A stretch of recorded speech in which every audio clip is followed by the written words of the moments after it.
O presidente do Brasil, viajando, Inácio Lula da Silva, acabou de nomear 2 nomes para o TSE. Esses novos ministros é que comporão a mesa para julgar a suposta inelegibilidade de Jair Messias Bolsonaro. Tem que adiantar a vocês que as notícias não são boas. Nesta edição também eu converso sobre o Paulo Pimenta, que acusou o G1 de fazer fake news, tá?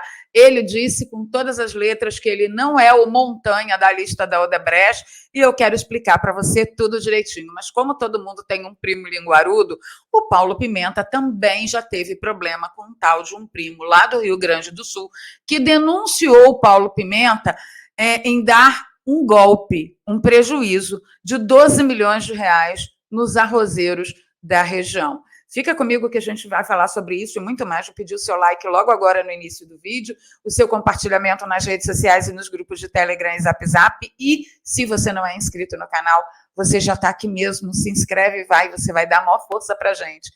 Bora para a pauta. Vamos falar primeiro de Paulo Pimenta, né? Ele teve uma treta lá com o Eduardo Bolsonaro, chamou o Eduardo Bolsonaro de fazer parte da família da rachadinha e etc. Logo quem? Paulo Pimenta. E aí o que aconteceu? Ele disse que quando ouve a expressão montanha, ele lembra bem da montanha de votos que ele faz em cada eleição. O que acontece? Ele está falando do quê? O Eduardo, inclusive eu coloquei um vídeo pequenininho aqui no Rios, o Eduardo falou, olha, não teve nome de ninguém da minha família na lista da Odebrecht, né, montanha. E aí ele replicou e disse que não é ele, que o Eduardo é mentiroso, mas qual é o buziles? Em 2016, o executivo da petroleira, Benedicto Júnior, diretor do Departamento de Propina da Odebrecht, confirmou em delação premiada ao Ministério Público Federal uma lista de 200 apelidos de políticos e com os valores que cada um recebia repassados pela empresa. Segundo o ex-executivo, os apelidos eram usados para que os trabalhadores do baixo clero, aqueles que não faziam parte da cúpula da negociata, que faziam os repasses, não soubessem para quais políticos a propina iria. Quem escolhia os codinomes eram os funcionários que tinham contato direto com as autoridades. E aí, para a gente tirar, né, a prova dos 9 desse assunto, eu clipei aqui uma matéria do G1 de 16 de abril de 2017, olha, há 6 anos atrás, e a matéria fala exatamente sobre a lista da Odebrecht, fala do Benedito Júnior e tal.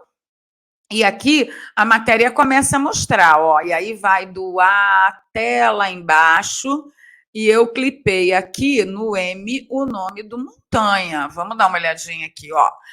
Tem o Montanha Marcos Montes, que seria deputado federal do PSDB de Minas Gerais, mas também tem o Montanha Paulo Pimenta, deputado federal do PT do Rio Grande do Sul.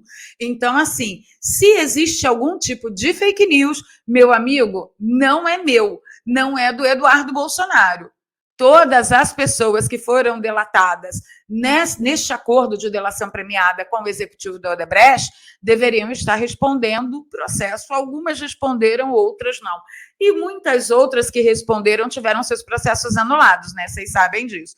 Então, assim, senhor Paulo Pimenta, pelo amor de Deus, o senhor não ficar bravo com a gente. A gente só está aqui relembrando a matéria de 2017, tá? Agora, em relação ao primo do Paulo Pimenta, que primo linguarudo, olha só. A matéria também é do G1, se tiver qualquer fake news, vão em cima do G1, tá? Processem o G1. O primo do Paulo Pimenta acusou o deputado de operar um esquema de fraude na fronteira do Rio Grande do Sul.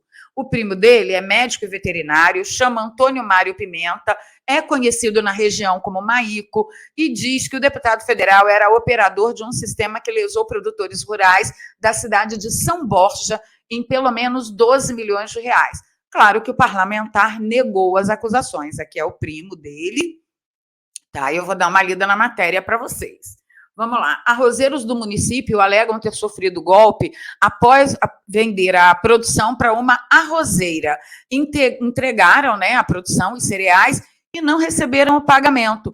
O agropecuarista Odon Mota dos Santos foi atrás do administrador da empresa, o veterinário Antônio Mário Pimenta, e ouviu que o verdadeiro dono era o primo de Maico, o deputado federal Paulo Pimenta, líder do PT à época na Câmara.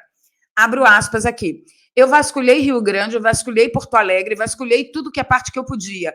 Pedi ajuda e o arroz não apareceu, simplesmente sumiu. Se eu não vendi isso, sumiu, é puro mérito do roubo. Fecho aspas para ele. Outra aspas aqui. Eu sou de uma leva de uns 6 ou mais que perderam de 7 a 10 mil sacos de arroz e teve 2 ou 3 que levaram prejuízo de 90 mil sacos. Outro de 150 mil sacos, afirma um dos agropecuaristas afetados que preferiu não se identificar. Pimenta é investigado por estelionato no Supremo Tribunal Federal desde 2012. Parecer da Procuradoria-Geral da República afirma existir indícios que apontam para o deputado federal como verdadeiro proprietário da arrozeira, ou ao menos como quem mantenha a citada empresa em algum grau de vinculação que o faça também responsável pelas fraudes noticiadas. Eu acho que até seria bem bom o deputado Paulo Pimenta, hoje ministro, né, ele ser chamado na CPI do MST para dar aí um esclarecimento em relação ao prejuízo ao agro, né, já que a gente está tratando aí de agricultores, não é mesmo? Olha, eu não canso de me surpreender, meu Deus do céu, o Brasil não é para amadores. Deixa eu falar com vocês a respeito da indicação de Luiz Viajando Inácio Lula da Silva, a respeito dos novos ministros, né, do TSE. São eles André Ramos Tavares, que isso aí pode ser um ponto positivo para Bolsonaro. Ele é professor de Direito, já ocupa uma vaga de ministro substituto, para o qual foi nomeado em dezembro de 2022 pelo ex-presidente Jair Bolsonaro. Ele já foi diretor da Escola Judiciária Eleitoral do TSE e é próximo a Alexandre de Moraes. Ele é próximo a Alexandre de Moraes, atual presidente da Corte Eleitoral. Um outro amigo de Alexandre de Moraes, parece que é bem próximo, é o Floriano Azevedo Marques Neto, que ele foi diretor da Faculdade de Direito da USP e professor. É amigo de Alexandre de Moraes, de quem recebeu apoio em sua candidatura. Também tem boa relação com algumas correntes do PT. Tá tudo bem com vocês? Gente, vai ter que ser na base do milagre, viu? Joelho, oração e jejum. Vamos lá, deixa eu conversar com vocês a respeito de um movimento que está acontecendo no Brasil inteiro a respeito de Deltan Dallagnol. Peguei aqui um post do Axel Jorge, que fez um lembrete importante. Aos desavisados, Deltan não é adepto de Bolsonaro, porém necessita de seus eleitores. E, com certeza, é mais um protesto justamente com o bando do MBL. Cuidado para não criarem a terceira via novamente e eles, no final, propagarem voto nulo, ou melhor, o voto lulo, né? E aí nós temos Cláudio Dantas dizendo que Deltan convocou protestos em todo o país em defesa da liberdade, justiça e democracia. Realmente isso é muito complicado, eu vou explicar já para vocês, mas antes eu vou passar aqui pelo Twitter do Ed Raposo para fazer um outro lembrete. O Ed diz o seguinte, Moro disse que não é bolsonarista e que respeita bastante o Xande. Pior é ver que tem gente que ainda dá crédito a esse marreco depenado. Desse eu vou rir se for caçado, até porque quem entra é o Paulo Eduardo Martins. Então vamos lá, nem tanto ao mar, nem tanto à terra. Eu tenho todas as minhas diferenças, tanto com o Dallagnol quanto com o Moro. Quem me segue aqui sabe, já fui xingada, jogada para escanteio, dei seguida e tal. Mas vamos colocar as coisas em perspectiva, tá, gente? O que está acontecendo com o Dallagnol é a pior de todas as injustiças, que foi a mesma que aconteceu com o Daniel Silveira, com o Alan dos Santos e com tantos outros. Então, a gente realmente tem que se unir contra isso, mas é impossível de perceber que Dallagnol está usando isso para ter algum protagonismo, para algo mais que vai além de estabelecer a justiça no caso dele. Tá? Então, assim, ele está se preparando para uma eleição. Vocês sabem que o sonho da terceira via é ter um representante que conquiste o coração dos conservadores. Eles ainda não se conscientizaram que nós não somos Marias, vai quais outras, e nem torcida organizada. Nós temos uma consciência, nós temos valores morais, e é o que nos une na defesa de Jair Messias Bolsonaro e na defesa da justiça, seja quem for o injustiçado, inclusive um opositor político. Parece que a galerinha do Sapatênis ainda não se conscientizou disso, e se você ainda estava em dúvida, mantenha em perspectiva que Moro não é conservador, Dallagnol também não é, e eles jamais serão uma opção para o lugar de Bolsonaro ou para a representação dos conservadores.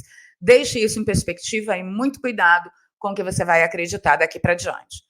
Tá? Se você gosta do meu trabalho, é um bom momento para você se tornar um apoiador recorrente. A gente está precisando bastante da sua ajuda. Aqui tem um Pix que você pode fazer sua contribuição de qualquer valor. E na descrição tem 2 contas bancárias e uma conta no PayPal para você que está fora do Brasil. Eu volto às 23h45 com as últimas notícias do dia para encerrar a nossa quarta-feira. Te vejo nos comentários já já. Capricha e cuidado. Você sabe que a gente vive numa democracia.